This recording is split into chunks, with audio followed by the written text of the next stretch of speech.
Hi guys, I hope you all are doing well. Welcome to the lecture number 7। कैसे हो मेरे भाइयों? Continuously लगातार 7 घंटे से हम लगातार आपके लिए कंटेंट शूट कर रहे हैं और ये 8वां घंटा हमारा चल रहा है। बट कोई बात नहीं, आज की वीडियो में कवर करने वाले हैं technical analysis versus fundamental analysis, या फिर कह सकते हो पूरा ब्रीफली समझाएंगे टेक्निकल एनालिसिस में क्या क्या पॉइंट्स होते हैं। लाइक अपना चार्ट पैटर्न हो गया, कैंडल्स हो गया, बेसिक टू एडवांस हो गया, प्राइस एक्शन हो गया, technical tools and indicators and many more. हर एक चीज इस वीडियो में प्रॉपर्ली समझाऊंगा, ब्रीफली समझाऊंगा। बहुत ही इंपॉर्टेंट है, अगर आप इंडिकेटर के बेसिस पे ट्रेड करना चाहते हो तो स्टिल ये वीडियो बहुत ही इंपॉर्टेंट होने वाली है। बाकी यार उसके अलावा अगर आप हमारे हाई क्वालिटी वाले ट्रेडिंग सिग्नल्स फॉलो करना चाहते हो so make sure to join our Telegram channel, link is in the description and comment section. And हाँ, इस चैनल को जरूर से सब्सक्राइब कर लेना ताकि मैं और थंडर भाई एक साथ कंटेंट शूट करें आप सभी के लिए और बैक टू बैक बिल्कुल फाड़ू आ रहा है यार, एकदम कंटेंट लेके आए आपके लिए। So without any further time waste let's start the video. चलो स्टार्ट करते हैं फटाफट से। भाई चैनल सब्सक्राइब कर लेना यार, याद से यार, ठीक है? अभी 1.22 है, 2 लाख दिखने चाहिए,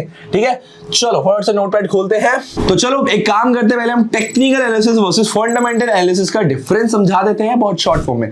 देखो, टेक्निकल एनालिसिस का मतलब हो गया आप सिर्फ चार्ट देख के मार्केट का ट्रेंड समझ रहे हो या फिर यहाँ पर मार्केट को ट्रेड ले रहे हो कि भाई यहाँ पर बाय करूं या सेल करूं, सिर्फ और सिर्फ चार्ट देख के, ठीक है? बाकी फंडामेंटल एनालिसिस हमारे थंडर भाई समझाएंगे। फंडामेंटल एनालिसिस मतलब कि भाई कंपनी को देखना, कंपनी के बारे में जानना, कंपनी अच्छी है, बुरी है, कैसी है, पिछले उसने रिजल्ट क्या दी, प्रॉफिट हो रहा है, लॉस कर चल रही कंपनी, ये पूरा देखने के बाद आपको फंडामेंटल एनालिसिस में स्टॉक खरीद सकते हो आप। तो देखो दोस्तों, सीधी बात, मुद्दे की बात की जाए, अगर तुम्हें लॉन्ग टर्म इन्वेस्टमेंट करनी है, लाइक 2-3 साल के लिए पैसे लगा के छोड़ देने हैं, तो आप फंडामेंटल एनालिसिस समझने का मतलब है। वरना अगर आपको ट्रेडिंग करनी है, शॉर्ट टर्म इन्वेस्टमेंट भी करनी है, तो आप ट्रेडिंग सीखने के लिए टेक्निकल एनालिसिस समझो, जो कि अब मैं इस वीडियो में समझाने वाला हूं। चलो फटाफट से तुम्हें व्हाइट बोर्ड पर समझाता हूं टेक्निकल एनालिसिस होता क्या है। टॉपिक मैं लिख लेता हूं, technical analysis.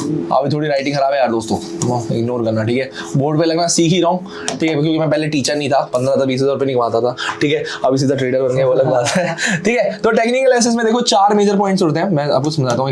Number 1, number 2, number 3 and number 4। Number 1 point is candles. Number 1 is candles. इसमें 2 चीजें होती है, बेसिक प्लस पैटर्न्स। फिर आता है नंबर 2, चार्ट पैटर्न्स।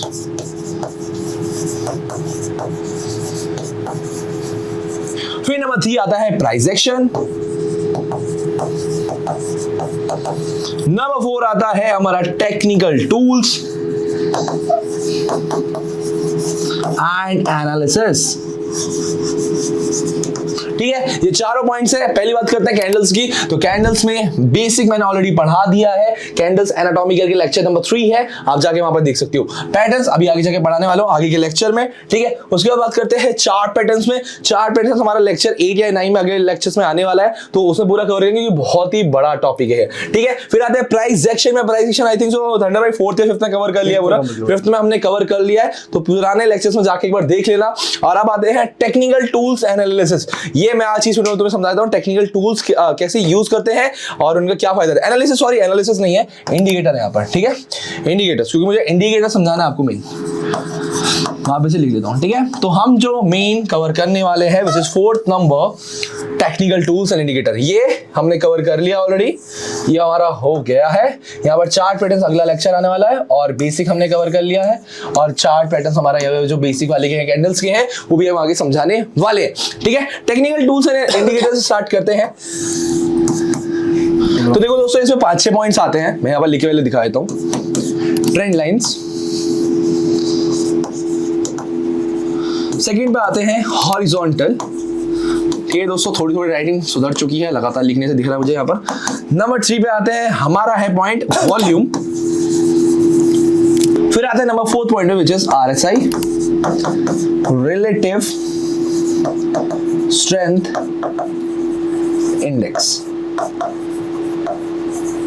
ठीक है? थंडर भाई समझ आ गया इतना? अब आता है नंबर 5th पॉइंट। अब मैं थंडर भाई समझ आ गया इसलिए बोल रहा हूँ क्योंकि वो ऑलरेडी एक ट्रेडर है, बट उसको ऐसा बिगनर समझा रहा हूँ, बताना भूल गया, और बाकी मैंने लेक्चर्स में समझा ही रखा है।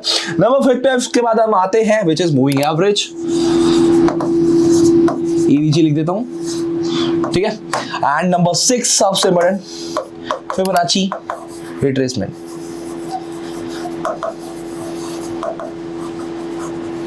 ठीक है, आज की वीडियो में ये 5 पॉइंट कवर करने वाला है। जो छठा पॉइंट है फिबोनाची रिट्रेसमेंट, एक बहुत ही कॉम्प्लिकेटेड टॉपिक है, तो ये मैं एक अगले लेक्चर में ले लूंगा। ठीक है, नेक्स्ट लेक्चर में ले लेते हैं इसको। ठीक है, अभी के लिए आपको मैं 5 पॉइंट्स पढ़ाने वाला हूं। Trend line, horizontal, volume, RSI, moving average. पहले मैं तुम समझाता हूं ट्रेंड लाइन एंड हॉरिजॉन्टल्स क्या होते हैं। एक काम करता हूं, सीधा आपको सीधा मार्केट में दिखाता हूं। ठीक है दोस्तों, तो हमने यहाँ पर हमारा क्विटेक्स खोल लिया है। ठीक है, यहाँ मैंने ऑलरेडी मार्केट ड्रॉ कर रखा था, लेवल्स वगैरह ड्रॉ कर रखे थे, क्योंकि अभी से कुछ टाइम पहले मैं मार्केट को एनालाइज ही कर रहा था। ठीक है, तो आपको यहाँ पर कुछ लाइंस दिख रही होगी, कुछ ट्रेंड लाइन समझ आ रही होगी। अब मैं समझाता हूँ ट्रेंड लाइन क्या होता है, हॉरिजॉन्टल लाइंस क्या होती है। देखो, हॉरिजॉन्टल मतलब होता है सीधी लाइन। ठीक है, अब आपको यहाँ बहुत सारी सीधी लाइन दिखती होगी, green, blue, blue, blue, yellow, red, ये हॉरिजॉन्टल लाइंस है। हॉरिजॉन्टल लाइंस दो प्रकार की होती है, जहां आप उन्हें यूज कर सकते हो, like as a support, as a resistance. Resistance में बार बार समझा नहीं रहा, लेकिन शॉर्ट फॉर्म में समझ रहा हूं। रेजिस्टेंस ऐसा लेवल जहां से मार्केट गिरता है, सपोर्ट एक ऐसा लेवल, एक सपोर्ट लाइन ऐसी सपोर्ट होती है जो टच करके मार्केट उठता है, एक सपोर्ट दे रही है यहाँ पर मार्केट को। ठीक है, रेजिस्टेंस एक ऐसा रेजिस्टेंस जहां पर आप ये समझते हो सप्लाई बढ़ता है, ठीक है, और प्राइस एकदम से गिरता है। ठीक है, शॉर्ट फॉर्म में आपको समझाया जाए तो ये हॉरिजॉन्टल लाइंस होते हैं ठंडा भाई। ठीक है, उसके बाद बात करते हैं ट्रेंड लाइंस। ट्रेंड लाइंस क्या होती है, आपको यार लेफ्ट साइड में मिल जाएगा ऐसे दोनों ऑप्शन। हॉरिजॉन्टल लाइन ये रही, मैं दिखा देता हूँ। हॉरिजॉन्टल लाइन ये रही और ट्रेंड लाइन ये नीचे होगी, ये रहा ट्रेंड लाइन, ये रहा ट्रेंड लाइन, ये रही हॉरिजॉन्टल लाइन, ये रही। ठीक है, अब मेरा हॉरिजॉन्टल लाइन तो रुक गई, अब मेरे वो ट्रेंड लाइन। ट्रेंड लाइन क्या होती है, ऐसी लाइन होगी, एक ऐसा एरो होता है, इसके आखिरी में अगर आप देखोगे ना तो एक एरो होता है। जैसे कि मैं दिख रहा है मार्केट यहाँ से लगातार उठ रहा है। ठीक है, मैं हटाता हूँ, देखो इसके आखिरी में एक एरो है। एक सेकंड, हमारा वो गया थोड़ा सा, कोई नहीं। ये जो ब्लू लाइन है आपको दिख रहा होगा, इसके ना आखिरी में एक छोटा सा एरो है। ठीक है, वो दिख नहीं रहा, कोई बात नहीं। ये ट्रेंड लाइन उसके लिए यूज की जाती है जहां पर आपको ये मार्केट का ट्रेंड समझाता है। ओके, ठीक है, किस डायरेक्शन मार्केट का ट्रेंड है। जैसा कि हमें दिख रहा है इस पॉइंट से लगातार मार्केट अपवर्ड डायरेक्शन में जा रहा है, 1 2 थोड़ा नीचे भी आया, लेकिन स्टिल वो ऊपर है, उठा हुआ है अभी भी। तो इसके लिए हम ये ट्रेंड लाइन यूज करते हैं और इसका मतलब यही होता है। ठीक है, तो मैंने अब आपको ट्रेंड लाइन समझा दिया, हॉरिजॉन्टल समझा दिया। अपने नोटपैड पे वापस आते हैं। ठीक है, नंबर 1 ट्रेंड लाइन हो गया, हॉरिजॉन्टल हो गया। अब आते हैं वॉल्यूम, RSI, मूविंग एवरेज, तीनों एक साथ कवर कर लेते हैं। ये हम बताएंगे ट्रेडिंग व्यू पे। ठीक है, ट्रेडिंग व्यू फटाफट से खोल लेता हूं मैं यहाँ पर। ये ठीक है, हम फटाफट से ट्रेडिंग व्यू खोल लेते हैं। ठीक है, यहाँ पर हमारा जाओ USD आपको देखने को मिल जाएगा सामने। ठीक है, ये आपको मिल गया। अब आपको नीचे ऑलरेडी दिख रहा होगा, मैं एक्चुअली ऑलरेडी एनालाइज कर रहा था। यहाँ पर वॉल्यूम खुला हुआ है, ये दिख रहा होगा। ठीक है, मैंने यहाँ पर वॉल्यूम ऑलरेडी खुला हुआ है, बट अगर आप खोलना है तो आप इंडिकेटर्स पे जा सकते हो। ठीक है, इंडिकेटर्स पे जाने के बाद आपको सर्च करना है यहाँ पर वॉल्यूम, ये आ गया वॉल्यूम।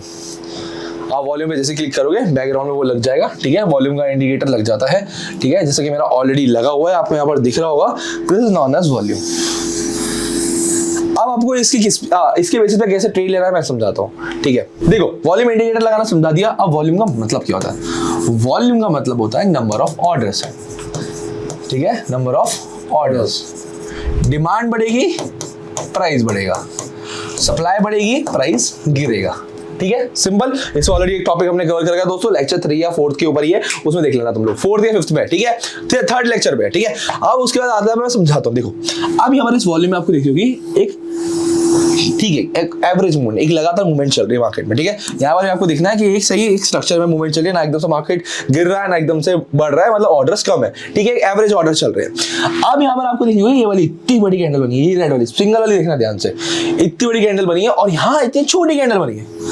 ठीक है, यहाँ पर नंबर ऑफ ऑर्डर्स बढ़े हैं।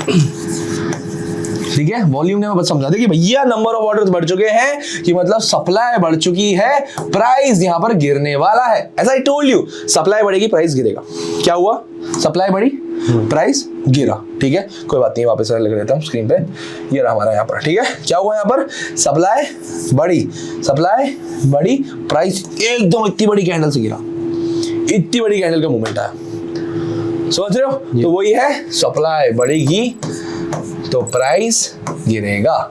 ठीक है, देखो दोस्तों, अब मैंने तुम्हें सप्लाई का तो बढ़ा दिया है, अब मैं तुम्हें बताऊंगा जहां पर डिमांड है वहां पर प्राइस कैसे बढ़ता है। ठीक है, अब मैं एक अच्छी सी मूवमेंट यहाँ पर ढूंढ लेता हूँ मार्केट में, फिर बताता हूँ। ठीक है, तो मुझे एक अच्छा मूवमेंट मिल गया। यहाँ देख लो लगातार मार्केट एक मूवमेंट में चल रहा है। ठीक है, यहाँ मार्केट ठीक ठाक है। यहाँ पर देखो कितनी बड़ी वॉल्यूम की कैंडल बनी है, दिख रही है, 1 और 2 लगातार बनी है। ठीक है, 2 कैंडल लगातार बनी है और यहाँ पर कोई इतनी बड़ी मूवमेंट आई नहीं थी। ठीक है, पहले ही हमें यहाँ पता चल गया कि भैया यहाँ पर डिमांड बहुत ज्यादा बढ़ने वाली है, तो प्राइस यहाँ पर बढ़ने वाला है। डिमांड बढ़ते हुए हमें सामने दिख रही है, फिर से दिखा देता हूं, डिमांड बढ़ रही है, इतना कोई मार्केट में मूवमेंट यहाँ पर दिख नहीं रहा था, लेकिन हमें पहले ही वॉल्यूम के इंडिकेटर ने समझा दिया कि भैया यहाँ पर तुम्हारी जो डिमांड है वो बढ़ने वाली है। ठीक है, यहाँ पर दिख रहा है ग्रीन है, प्राइस यहाँ पर बढ़ने वाला है, बाय करना चालू कर दो। क्या हुआ यहाँ पर, मार्केट एक अप ट्रेंड में बढ़ा, इस लेवल पे यहाँ पर दिखाया है इसने, मार्केट देखो कितनी बड़ी मूवमेंट ले रहा है। राइट, ठीक है, समझ गए? बिल्कुल बिल्कुल सेम। जब कभी भी आप सेलिंग कर रहे हो तो यहाँ पर प्राइस गिरेगा, जब कभी भी आप बाइंग कर रहे हो यहाँ पर प्राइस बढ़ेगा। ठीक है, नॉर्मल, इसको बोलते हैं वॉल्यूम इंडिकेटर, आप कह सकते हो। बेस्ट तरीका, बेस्ट सिंबल और लाइव एग्जांपल के साथ समझा दिया। अब आते हैं हमारे दूसरे इंडिकेटर की तरफ, हम इंडिकेटर में जाएंगे व्हिच इज आरएसआई। ये RSI, relative strength index, as I told you earlier. ठीक है, यहाँ पर मैंने सेलेक्ट कर लिया, हम यहाँ पर जाएंगे, बैकग्राउंड में जाते हैं, हमारा इंडिकेटर ऑलरेडी लग चुका होगा। ठीक है, RSI लग गया, यहाँ पर गलती से 2 बार लग गया, मैं एक बार इसको हटा देता हूँ यहाँ पर। ठीक है, ये हटा दिया मैंने, this is known as RSI। ये आपको बताता है कब यहाँ पर ओवर बाइंग या ओवर सेलिंग हो रही है, मतलब कि मैं लिख देता हूँ ओवर बाइंग या फिर ओवर सेलिंग हो रही है, एंड अब तुम्हें भैया बेच देना चाहिए या अब भैया तुम्हें खरीद लेना चाहिए। ओवर बाइंग मतलब भाई बहुत ऊपर रेट जा चुका है, अब गिरने का समय आ चुका है, और ओवर सेलिंग का मतलब भैया बहुत गिर चुका है, उठने का टाइम आ गया है। सिंपल भाषा में समझाया जाए तो RSI का मतलब यही होता है। ठीक है, मैं इसको थोड़ा सा बड़ा कर देता हूँ तो समझा देता हूँ। ठीक है, इतने होगा शायद, कोई बात नहीं, मैं तो समझाता हूँ फटाफट से। देखो, अब मैं इसको, इसमें आपको 2 लेवल दिख रहे होंगे, एक ये वाली लाइन दिख रही है और एक ये। ठीक है, अब आपको दिख रहा होगा यहाँ पर इस लाइन को तोड़ के यहाँ पर हुआ है, इसका मतलब ये ओवर सेलिंग हुआ है यहाँ पर। सेम एज इट इज ऊपर देखा जाता है इसको, तो ये देखो कि भैया अब बहुत नीचे रेट गिर चुका है, ये देखो ये पॉइंट ऐसा आ गया, अब यहाँ पर तुम खरीद सकते हो। ठीक है, और यहाँ पर ओवर सेलिंग ऑलरेडी हो चुकी है, अब खरीदने का टाइम आ गया है। सेम एट इज समझाता हूँ मैं तुम्हें ओवर बाइंग का एग्जांपल देख के। अब बात करते हैं ओवर बाइंग की, मुझे एक बहुत अच्छा लेवल मिल गया यहाँ पर, ये देखो दिख रहा है, लाइन ऑलरेडी बहुत क्रॉस कर चुका है, ओवर बाइंग हो रही है यहाँ पर, ये रहा पॉइंट, ये रहा पॉइंट। यहाँ पर क्या कह रहा भैया, अब बेच दो। As I told you, over buying में अब सेल करने का समय आता है और ओवर सेलिंग में बाय करने का समय आता है। बहुत हो चुका है भैया, अब नीचे जाने का तेरा समय आ चुका है। क्या हुआ, धप से नीचे जाना यहाँ तक। बहुत सिंपल भाषा में RSI का मतलब यही होता है। लास्ट टाइम समझाता हूँ फिर से रिपीट करने के लिए, ओवर बाइंग या ओवर बॉट मतलब कि जितना रेट बढ़ना चाहिए था उससे ज्यादा बढ़ चुका है, अब सेल का समय आ चुका है। जैसा कि यहाँ पर ये लाइन क्रॉस करा, बहुत ज्यादा हो गया भैया, अब नीचे चला जा, सीधी बात। और ओवर सेलिंग का सेम उल्टा। ठीक है, ओवर सेलिंग बहुत ज्यादा रेट गिर चुका है, ओवर सोल्ड बहुत ज्यादा रेट गिर चुका है, अब उठने का टाइम आ गया है। दैट्स इट, RSI इतना नॉर्मल है। लास्ट बचा है अब मूविंग एवरेज। चलो अब एक काम करते हैं, मूविंग एवरेज की बात करते हैं। वो तो अपना यार कोटेक्स भी दिखाता हूँ फटाफट से। ठीक है, यहाँ पर अपना कोटेक्स खोल लिया। ठीक है, ये हमारा कोटेक्स है। एक काम करता हूँ, पहले सब कुछ हटा देता हूँ, रिमूव कर देता हूँ, एक से फटाफट से लोड जाएगा। ये लो, ये डिलीट कर दे ताकि अपना फ्रेश दिख सके। ठीक है, सबसे पहले हम जाएंगे यहाँ पर इंडिकेटर्स में, इंडिकेटर्स गए, यहाँ पर अपना मूविंग एवरेज में गए। मूविंग एवरेज में आपको SMA सेलेक्ट करके सेटिंग सेट करनी है। 550 का लेना है, 200 का लेना अपने साथ, 200 का लेना, 200 ज्यादा बेटर है। मैं 200 कर देता हूँ, मीन थोड़ा बढ़ा देता हूँ बस। ठीक है, अब ये जो ये लाइन दिख रही है तुम्हें, ये लाइन दिख रही है, ठीक है, ये कैसे हल करती है मैं बताता हूँ। ये आपको मार्केट का ट्रेंड समझाती है। मैं आपको कोई और एसेट भी खोल के दिखाता हूँ हाथों हाथ। यूरो CHF, ठीक है, यहाँ हमने यूरो CHF खोला। अब आपको एक लाइन दिखी होगी लगातार जो नीचे आ रही है, ये दिख रही है, ये लाइन, ये अब यहाँ से गिर रही है, गिरती हुई दिख रही होगी। जब कभी भी कैंडल्स या फिर जो अपना एक तरह से जो मार्केट चल रहा है, अगर इस लाइन के नीचे है तो डाउनवर्ड डायरेक्शन में मार्केट चल रहा है। और जब कभी भी इस लाइन के ऊपर हो, जैसे आप देख रहे हो यहाँ पर, ये मार्केट यहाँ पर उठ रहा है धीरे धीरे धीरे धीरे, ठीक है, एक अच्छी मूवमेंट के साथ, तो इसका मतलब, और ये इस लाइन के ऊपर है मार्केट, तो यहाँ पर अपवर्ड डायरेक्शन में मार्केट है। अगर 200 SMA में भी तुम्हें समझ नहीं आता तो तुम यहाँ पर सेट कर लेना एक बार अपना 50, मैं एक बार 50 पे भी करके दिखा देता हूँ सेम। ठीक है, फॉरवर्ड सेट कर देता हूँ 50 मैंने यहाँ सेट कर लिया। देखो ये सिंपल भाषा में, देखो यहाँ पर देखोगे अब तुम्हें और अच्छे से समझ आएगा। ठीक है, यहाँ से मार्केट एकदम से गिरा, ठीक है, मार्केट इसके नीचे भी था, डाउनवर्ड डायरेक्शन मार्केट जा रहा है। That's it. मूविंग एवरेज आपको बस ये करता है, आपको मार्केट का डायरेक्शन बताता है कि भाई अभी से कुछ टाइम बाद शायद मार्केट गिर सकता है, यहाँ से उठ सकता है। दैट्स इट, इतना ही है। ठीक है दोस्तों, तो हमने कैंडल्स में बेसिक पढ़ लिया है, पैटर्न्स पढ़ने वाले हैं, चार्ट पैटर्न्स पढ़ने वाले हैं, प्राइस एक्शन ऑलरेडी पढ़ लिया है, टेक्निकल टूल्स एंड इंडिकेटर्स में तुम्हें भी पढ़ा दिया है। तो तुम्हें अगर चार्ट पैटर्न्स और इंटरेस्टिंग पैटर्न्स के बारे में सब कुछ जानना है तो बने रहना लेक्चर में इंटरेस्टिंग टॉपिक सारे कवर करने वाला हूं। डेफिनेटली तुम आराम से प्रॉफिट में एग्जिट करोगे, तो मेक श्योर बने रहना मेरे साथ और मेरे ठंडर भाई के साथ। मिलते हैं जल्दी नेक्स्ट लेक्चर में, और जरूर से चैनल को सब्सक्राइब कर लेना यार।